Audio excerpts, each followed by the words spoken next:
గొల్ల కుర్మలకు బరాబర్ అందవలసిన గొర్రెల పథకంలో మొత్తం గోలుమాలు జరిగిందట.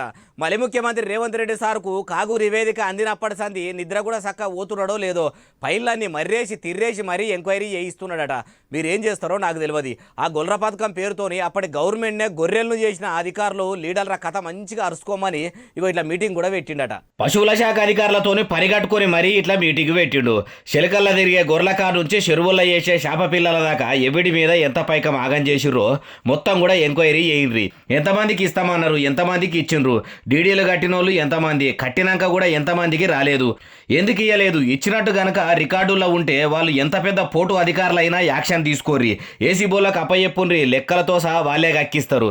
ఇప్పటికీ కూడా 25% మంది అంటే రూపాయల పావులంతో మంది డీడీలు కట్టిర్రు. అయినా కూడా గొల్లను ఎందుకు పంచలేదు? 85,488 మంది పైసలు కట్టినా గానీ పంచకపోవుడు వెనక మతలావేంది? ఏం తక్కువ 430 కోట్ల రూపాయలు కలెక్టర్ల ఖాతాలనే ఉన్నట్టు తెలిసింది. వాళ్ళ అకౌంట్లో ఉంటే ఆ పైకం గుడ్లు పెడుతున్నదా? అటు శాప పిల్లలు ఇటు గొర్రె పిల్లల చరిత్ర మొత్తం నాకు తెలవాలి అనగానే పశువుల అధికారులు కూడా ఫైళ్లు తయారు చేసే పని ముంగటేసుకున్నారట. మరి ఎప్పటి వరకు భాగవతం బయటపడుతుందో చూడాలంటారు ఈ ముచ్చటిన్నోళ్ళు.